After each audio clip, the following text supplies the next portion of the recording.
श्रोता मित्र, इस दिव्य कथा में जानिए भगवान विष्णु के श्रीहरि स्वरूप का असली रहस्य। कैसे वे अधर्म का अंत करते हैं, क्यों वे बार बार अवतार लेते हैं और कैसे वे संसार की रक्षा करते हैं।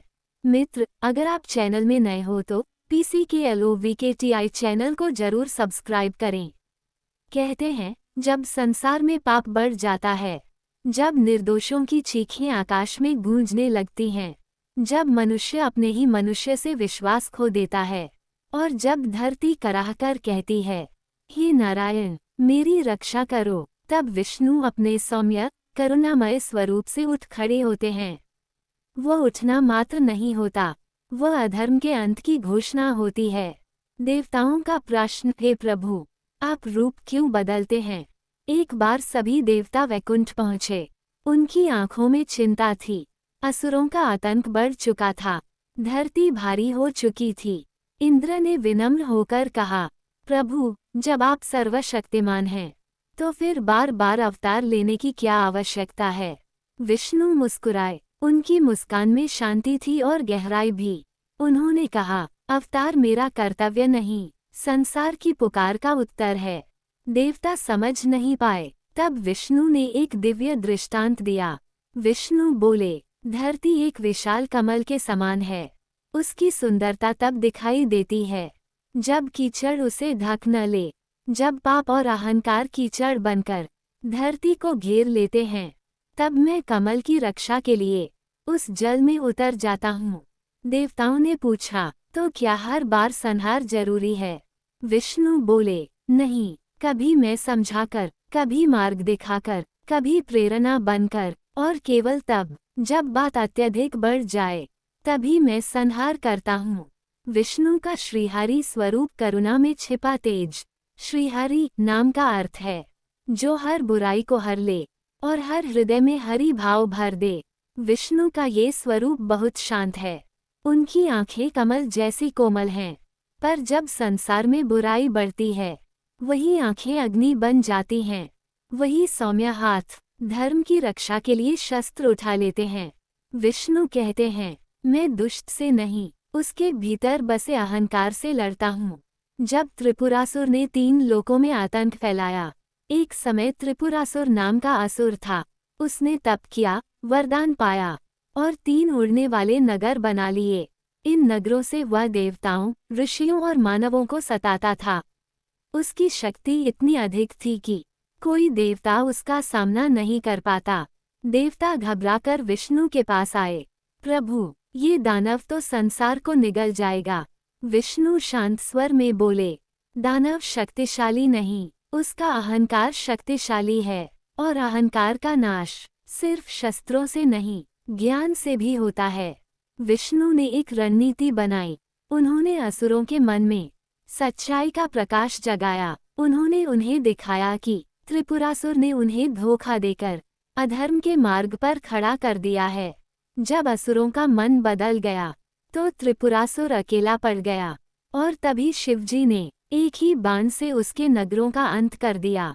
विष्णु मुस्कुराए, देखा, बुराई को हराने के लिए केवल युद्ध ही आवश्यक नहीं। जब हिरण्यकशिपु का आतंक बढ़ा, हिरण्यकशिपु का आतंक स्वर्ग, धरती और पाताल सब में फैला हुआ था। वह स्वयं को ईश्वर कहता था, लेकिन उसका पुत्र प्रहलाद नारायण का भक्त था। जब पिता ने पुत्र को मारने की अनेक कोशिशें की, धरती कांप उठी। भक्त की पुकार से आकाश हिल गया। तभी विष्णु का श्रीहरि तेज उभर आया और वह प्रकट हुए नरसिंह रूप में, आधे सिंह आधे मानव। न दिन का समय, न रात का, न अंदर न बाहर, न मनुष्य के हाथ, न किसी अस्त्र से उन्होंने हिरण्यकशिपु का संहार किया। पर कारण शक्ति नहीं थी, कारण था भक्त की रक्षा। विष्णु बोले, मैं शक्ति से नहीं, भक्ति से बंधा हूँ। जब शंखासुर ने वेदों को छिपा दिया, शंखासुर नाम का दैत्य वेदों को चुरा ले गया और समुद्र के गर्भ में छिपा दिया। वेद सृष्टि का ज्ञान थे, ज्ञान बिना संसार अंधकार में चला जाता। तब विष्णु ने मत्स्य अवतार लिया। वे समुद्र में उतरे। उन्होंने दैत्य को पराजित किया और वेदों को वापस लाकर संसार में ज्ञान फैला दिया। विष्णु बोले, बुराई का अंत हमेशा युद्ध से नहीं, ज्ञान के प्रकाश से भी होता है। जब रावण का अहंकार बढ़ा, रावण विद्वान था, पर उसका अहंकार उसकी बुद्धि से बड़ा था। उसने सीता माँ का हरण किया और अधर्म की सीमा पार कर दी। तब विष्णु राम रूप में अवतरित हुए। उन्होंने वन वन भटक कर, वर्षों संघर्ष कर, सभी को साथ लेकर धर्म की रक्षा की। विष्णु बोले, बुराई का अंत मध्यस्थता से नहीं, कभी कभी संघर्ष से होता है। जब कंस का आतंक चरम पर था, कंस ने अपनी बहन देवकी के बच्चों को मार डाला था। मथुरा भय का अड्डा बन चुकी थी। तब विष्णु कृष्ण बनकर आए, एक नन्हा बालक, पर भीतर दिव्यता का सागर। उन्होंने कंस का अंत किया, पर युद्ध से नहीं। पहले उन्होंने मथुरा वासियों का भय मिटाया, फिर उनके मन में प्रकाश जगाया और अंत में अत्याचार का खात्मा किया। विष्णु बोले, पहले मन बदलिए, फिर संसार बदलेगा। श्रीहरि का अंतिम संदेश। विष्णु ने देवताओं से कहा, मैं बुराई को 3 तरीकों से समाप्त करता हूँ। 1. सद्बुद्धि देकर ताकि व्यक्ति स्वयं सही मार्ग चुने। 2. मार्गदर्शन देकर ताकि समाज अधर्म से हट जाए। 3. अवतार लेकर जब अत्याचार अपनी सीमा पार कर जाए। फिर उन्होंने कहा, धर्म का अर्थ किसी को परास्त करना नहीं, धर्म का अर्थ है अपने भीतर प्रकाश बनाए रखना। श्रीहरि स्वरूप की महिमा। विष्णु का श्रीहरि स्वरूप सिर्फ संहार नहीं करता, जीवन का संतुलन स्थापित करता है।